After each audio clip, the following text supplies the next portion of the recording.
I thank the gentleman, the gentlelady from Georgia, Ms. McKinney. Oh, thank you, Mr. Chairman.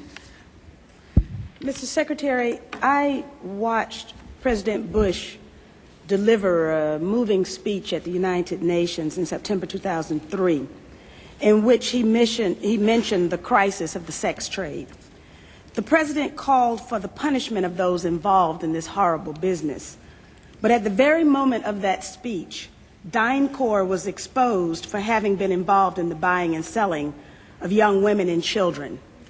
While all of this was going on, DynCorp kept the Pentagon contract to administer the smallpox and anthrax vaccines and is now working on a plague vaccine through the Joint Vaccine Acquisition Program. Mr. Secretary, is it policy of the U.S. government to reward companies that traffic in women and little girls? That's my first question. My second question, Mr. Secretary, according to the Comptroller General of the United States, there are serious financial management problems at the Pentagon, to which Mr. Cooper alluded. Fiscal year 1999, $2.3 trillion missing. Fiscal year 2000, $1.1 trillion missing. And DOD is the #1 reason why the government can't balance its checkbook. The Pentagon has claimed year after year that the reason it can't account for the money is because its computers don't communicate with each other. My second question, Mr. Secretary, is who has the contracts today to make those systems communicate with each other? How long have they had those contracts? And how much have the taxpayers paid for them? Finally, Mr. Secretary, after the last hearing, I thought that my office was promised a written response to my question regarding the 4 war games on September 11th.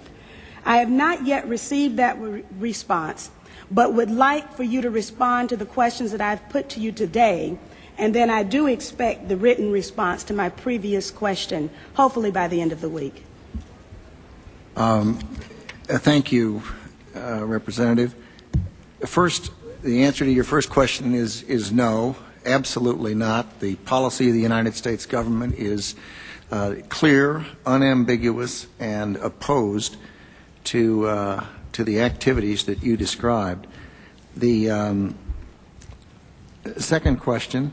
Well, how do you explain the fact that DynCorp and its successor companies have received and continue to receive government contracts? I would have to go and find the facts, but there are laws and rules and regulations with respect to government contracts, and there are times that corporations do things they should not do, in which case they tend to be suspended for some period. There are times then that under the laws and the rules and regulations passed by the Congress and implemented by the executive branch, that corporations can get off of out of the penalty box, if you will, and be permitted to engage in contracts with the government. They're not generally not barred in perpetuity. This company was never in the penalty box. If you could proceed to my second question, please. The second question.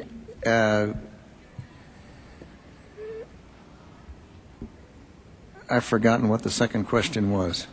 I think Ms. Jonas knows it. Okay. Thank you, Ms. McKinney. I appreciate the question. I appreciate your interest in our department's financial condition, and we are working very hard on that program. I've just come back recently. I understand that you're working hard on it, but my question was, who has the contract? How long have they had that contract, and how much money have we spent on it? In general, we spend about $20 billion in the Department on Information Technology Systems.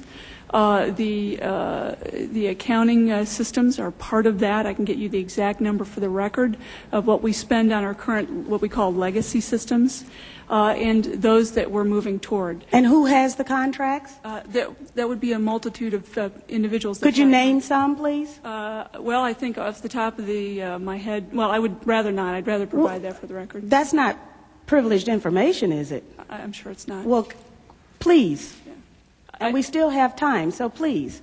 I would be glad to provide for the record. I don't want to talk from the top of my head and be incorrect. On your first question, I'm advised by Dr. Chu that it was not the corporation that was engaged in the activities you characterized, but I'm told it was an employee of the corporation And it was some years ago in the Balkans that took place. It's my understanding that it continues to take place, and Is that right? Yes. Well, if you can give me information to that I'm effect, sure we you will. are interested in all of the information that I have, and I'll be more than happy to provide it to you. Good, thank you. But I would also like to get information from you. Okay. For example, the information that I just requested about who has those contracts.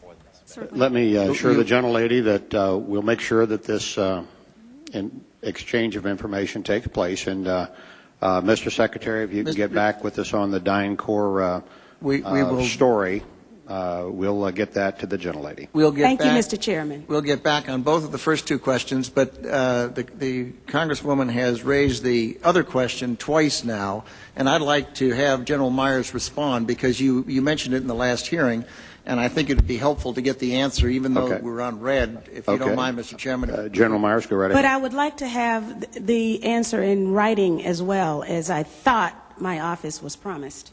Okay, I don't know about the promise, Congresswoman, but could you repeat the question to make sure I'm answering the right question? This is 9/11 question. The question was, we had 4 war games going on September 11th, and the question that I tried to pose before the Secretary had to go to lunch was whether or not the activities of the 4 war games going on September 11th actually impaired our ability to respond to the attacks. The answer to the question is no, did not impair our response. In fact, General Eberhart, who was then the commander of North American Aerospace Defense Command, as he testified in front of the 9/11 Commission, I believe he told them that it enhanced our ability to respond, given that NORAD didn't have the overall responsibility for responding to the attacks today. That was an FAA responsibility. But they were 2 CPXs. There was 1 Department of Justice exercise that didn't have anything to do with the other 3. And there was an actual operation ongoing because there was some Russian bomber activity up near Alaska. So Let me ask you this then. Who was in charge of managing those war games? And General, why don't you give the best answer you can here in a short period of time, and we'll. The gentlelady wants to get a written answer anyway, and then we can move on The to other important thing folks. to realize is North American Aerospace Defense Command was responsible. These are command post exercises. What that means is all the battle positions that are normally not filled are indeed filled. So it was an easy transition from an exercise into a real-world situation. It actually enhanced the response. Otherwise, it would take somewhere between 30 minutes and a couple of hours to fill those positions, those battle spaces, with the right staff officers. Mr. Chairman, begging your indulgence, was September 11th declared a National Security Special Event Day? I'd have to look back. I do not know. You mean after the fact or before the No, because of the activities going on that had been scheduled at the United Nations that day. I'd have to go back and check. Don't know. Thank you. Okay. I thank the gentlelady. The chair would ask the gentleman from South Carolina to indulge us in that I should have called on Mr. Marshall here in the regular order and missed him, and the gentleman was here. So, if that is that okay, Mr. Wilson, we'll recognize the gentleman from Georgia, Mr. Marshall. Thank you, Mr. Chairman, and I appreciate Mr. Wilson's indulgence. Well, you're going to owe him. Probably not very much.